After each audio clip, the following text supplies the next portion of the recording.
Hi hello welcome to BRK health. నేను మీ కీర్తి. ఈరోజు మనతో పాటు ఉన్నారు traditional healer and herbalist Anjaneya Raju garu మనతో పాటు ఉన్నారు. సార్ని అడిగి మనకున్న డౌట్స్ క్లారిఫై చేసుకుందాం. నమస్కారం సార్.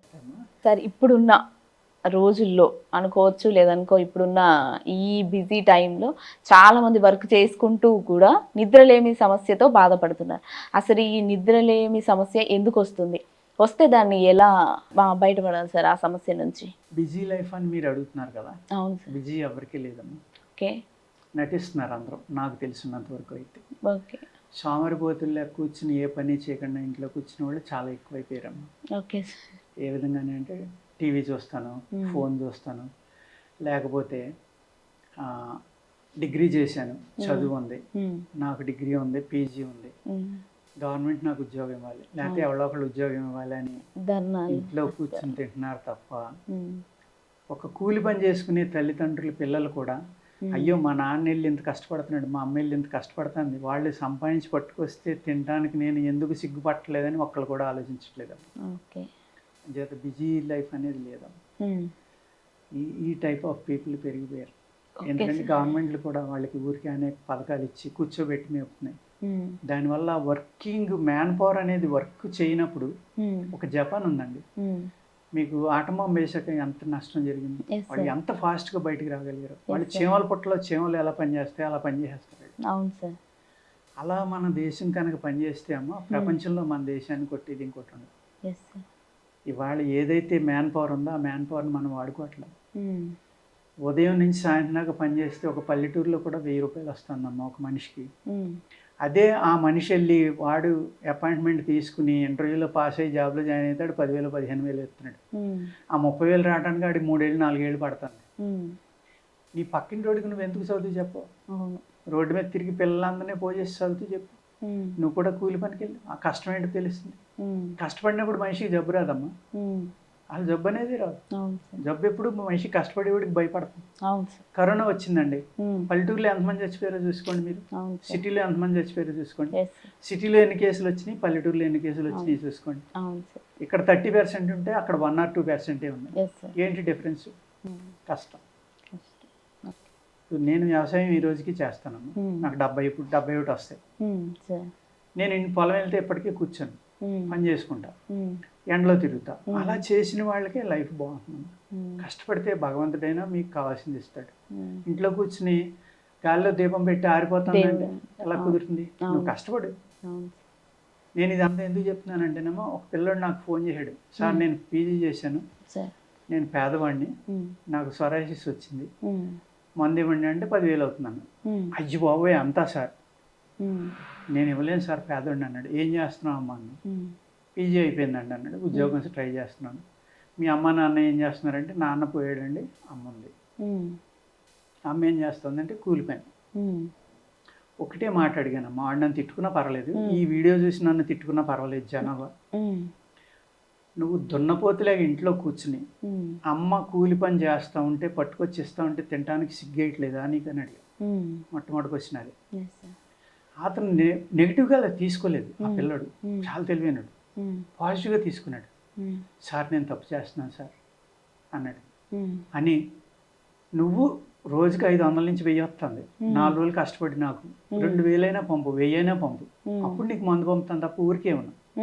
వాళ్ళు పేదోడు లేడు, డబ్బు లేనోడు లేడు, సోమరిపోతుకి డబ్బు లేదు తప్ప పనిచేసేవాడికి డబ్బు కరువు లేదు మన దేశంలో.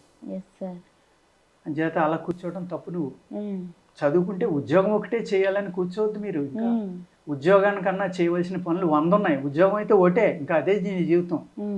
అది కాకుండా చేయవలసినవి కొన్ని 100 పనులు ఉన్నాయి. అవి చెయ్యి. నువ్వు సంఘానికి ఉపయోగపడుతుంది, నీ పక్కింటి వాళ్ళకి ఉపయోగపడుతుంది, మీ అమ్మకి ఉపయోగపడుతుంది. నెక్స్ట్ డే అమ్మ ఆ పిల్లోడు కోతకి వెళ్ళి, వరి కోతకి వీడియో తీసి, సార్ నేను ఇవాళ కోతకు వచ్చాను సార్, నాకు సాయంత్రానికి 500 వస్తుంది సార్ అని చెప్పి 2 రోజులు కూలికి వెళ్ళి, నేను కంటిన్యూగా కూలికి వెళ్తాను సార్, 2 రోజులు 1000 వచ్చింది సార్ మీకు పంపుతున్నానని వెంటనే నాకు ఫోన్పే చేశాడు. నేను మందులు పంపించా, 1000కే పంపాను.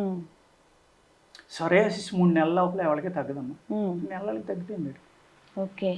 ఎలా జరిగింది అక్కడంటే, అతను మానసికమైన పరిపక్వత వచ్చింది, తప్పు తెలుసుకున్నాడు. ఎప్పుడైతే తన తప్పు తాను తెలుసుకున్నాడో తన కర్మంతా పోయింది అనుకున్నాను నేను. అంటే స్పిరిచువల్గా ఆలోచిస్తాను నేను. అందుకు తగ్గిపోయింది. నెలలో తగ్గటం ఏంటి? నాకే ఆశ్చర్యం. సార్ తగ్గిపోయింది, మిమ్మల్ని చూడటానికి వచ్చానని వచ్చి కూర్చున్నాడు ఎదురుగుండా. నేనే నమ్మలేకపోయా. ఎందుకు వచ్చామమ్మా డబ్బులు ఖర్చు పెట్టుకుని అంటే, లేదు సార్ నాలో మార్పు వచ్చింది సార్, మీరు తిట్టడం వల్ల మిమ్మల్ని చూడటానికి వచ్చాను అన్నాడు. అటువంటి మార్పు కావాలమ్మా. అటువంటి మార్పు వస్తే అన్నీ తగ్గుతాయి. ఓకే, చాలా ఉపయోగపడుతుంది ఈ మార్పు అనేది. అది లేకపోవడం వల్లే ఇవాళ మనం ఇన్ని ప్రాబ్లమ్స్ తోటి సతమతమవుతాం. ఓకే, ఎందుకు అంటేనమ్మా, ఈ మానసికమైన ఒత్తిడి ఎలాగా అంటే,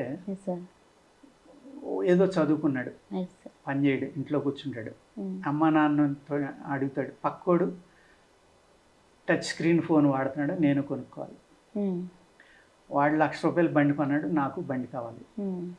వీడు కష్టపడ్డాడు, డబ్బు ఎలా సంపాదించాలో తెలియదు, కానీ కోరికలు మనసులో ఉండిపోయినాయి. నిద్రపోవడం అదే ఆలోచిస్తూ ఉంటాడు. పోనీ ఆ ఫోన్ కొనిస్తే ఉంచుతున్నారు, 6 నెలల కోటి మారుతున్నారు, 2 సంవత్సరాలకు బండి మారుతున్నారు. ఈ జీవన విధానం అనేది పూర్తిగా మారిపోయిందమ్మా. ఎందుకు మారిపోయింది అంటే, మనం తినే ఆహారం, మనిషి యొక్క ఆలోచన అనేది తినే ఆహారం మీద ఉంటుంది. ఆ తినే ఆహారంలో ఎప్పుడైతే కెమికల్స్ కలిసినాయో, ఎప్పుడైతే పురుగు మందులు, ఎరువులు, విషాలు తింటున్నామో, మన పొట్ట, మన శరీరం, మన బుద్ధి కూడా విషతుల్యం అయిపోయినాయి. అంటే ఇరిటేషను, తట్టుకునే శక్తి లేకపోవటం, సహనం లేకపోవటం, అసహనం పెరిగిపోవడం వల్ల ఆ స్థిమితం ఎప్పుడైతే మనం మానసికమైన ప్రశాంతతను కోల్పోయామో నిద్రపోతుంది కదా. ఎలా నిద్రపడుతుంది? అవును సార్. అదే నువ్వు ఉదయం చేసి 1 గంట ఎక్సర్సైజ్ చేయి, సాయంత్రం 1 గంట ఎక్సర్సైజ్, చక్కగా నిద్రపోతుంది. Okay sir. అదేమి కొనుక్కొచ్చేది కాదమ్మా, నీకు తెలుసున్నది. నీకు తెలియకపోతే వీడియోలు చూడు, బోల్డ్ రకాల ఫోన్లు ఎన్నో రకాలు ఉన్నాయి, అవన్నీ చేయండి. చేసి ఈ శరీర శుద్ధి, అంటే శరీర శుద్ధి కన్నా నీ బుర్రను శుద్ధి చేసుకుంటే మంచిదంటారు, చక్కగా నిద్రపోవాలి. Okay sir. అది మోస్ట్ ఇంపార్టెంట్. బుర్ర శుభ్రపడాలంటే ఏం చేయాలి? వ్యాయామమే నెంబర్ 1 మందు. ఓకే. ఎప్పుడైతే మీరు కష్టపడ్డారో, శ్రమ పడ్డారో, మీ బ్రెయిన్ మీ మాట వింటుందమ్మా. ఓకే. మీరు ఇంగ్లీష్లో ఏదో సామెత చెబుతారు కదా, ఖాళీగా ఉన్నాడు బ్రెయిన్ ఏదో దెయ్యం లాంటిదేనో ఏదో అంటారు కదా, డెవిల్స్ బ్రెయిన్ ఏదో అంటారు కదా. అవును సార్. మరి అది నిజమే కదా.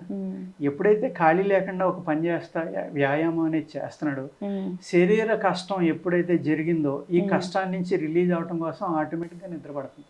ఓకే. ఎప్పుడు పని చేయనట్టు 2 గంటలు పని చేసాడు అనుకో, మర్చిపోతాడు. వద్దన్నా కూడా ఆ పని చేసే చోటే పడుకుని నిద్రపోతాడు.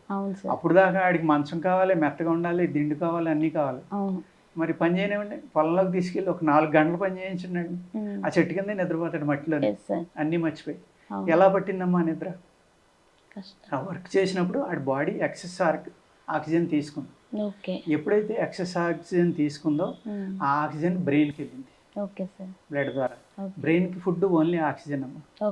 ఎప్పుడైతే సరిపడే ఆక్సిజన్ వెళ్ళిందో, మీకు కాన్ఫిడెన్స్ పెరుగుతుంది, బ్రెయిన్లో శక్తి పెరుగుతుంది, రిలాక్స్ అవుతుంది, ఆటోమేటిక్గా నిద్రపోతాడు. ఆహారం మందే కాదమ్మా ఇక్కడ. కష్టం, ఎక్సర్సైజ్ అనేది మోస్ట్ ఇంపార్టెంట్ ఇక్కడ నిద్రపోవాలి అంటే. అదేవిధంగా తలకు నూనె రాయటం మానేసాం. వేడి ఎక్కడికి వెళ్తున్నామో బయటికి వెళ్దాం. చక్కగా కొబ్బరి నూనె రాసుకుని 1 గంట మద్దన చేసుకుని దువ్వెంతో అలా దూకుంటా కూర్చొని నిద్రపోతారు. ఎందుకంటే ఆ తల్ల వేడంతా బయటికి వెళ్ళిపోతుంది, కొబ్బరి నూనె తగిలింది కాబట్టి. చల్లగా ఉంది కొబ్బరి నూనె రాసుకుంటే. ప్లస్ ఆ బ్రెయిన్లో వేడి అంటే పైత్యం ఆలోచనలు, రకరకాల ఆలోచనలు, ఆ పైత్యం కలిగే ఆలోచనలన్నీ బయటికి వెళ్ళిపోయినాయి అనుకోండి, నిద్ర ఎందుకు పడుతుంది? ఇలా సింపుల్గా కూడా చేసుకోవచ్చాము. అదేంటంటే ఈ నిద్రలేమి నుంచి దూరంగా ఉండాలంటే ఆలోచన మారాలి, వ్యాయామం చేయాలి. ఇప్పుడు 10 లక్షల జాబ్ అమ్మా నాకు సంవత్సరానికి. నా పక్క అతనికి సంవత్సరానికి ₹1,00,00,000 వస్తుంది. ఆడు 2 కోట్లు పెట్టి ఇల్లు కొనుక్కున్నాడు. ఆడు చూసి నేను కూడా ఇల్లు కొనాలని ట్రై చేస్తే ఎలా అవుతుంది? ఆ కోరిక తీరదు, సరిపడి తాహత లేదు, కానీ బుర్రలో ఆలోచన మట్టికి అదే ఉంటుంది. ఆడలే ఇల్లు కొనాలి, ఆడలే కారు కొనాలి, ఆడలే బతకాలి. ఎలా బతకగలను? బతకలేదు. అక్కడ ఏమైంది? రాజీ పట్టడం చేత కాదు, వెనక రావడం చేత కాదు, కాన్ఫిడెన్స్ లేదు మనిషిలో. ఎస్ నా జీవితం ఇదే, నేను 100లో అయినా బతకగలననే కాన్ఫిడెన్స్ పోయింది. ఎప్పుడైతే అది పోయిందో, కోరికలు పెరిగిపోయినాయో, స్థిమితం అనేది పోయిందమ్మా.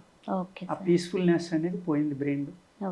దానివల్ల కూడా నిద్రలేమి పెరిగిపోతుంది. Okay sir, thank you so much. నిద్రలేమి సమస్య నుంచి ఎలా బయటపడాలి, ఎలాంటి జాగ్రత్తలు తీసుకోవాలి, మన ఆలోచన విధానం ఎలా ఉండాలి అనే విషయాన్ని చాలా చక్కగా వివరించారు. Thank you so much sir.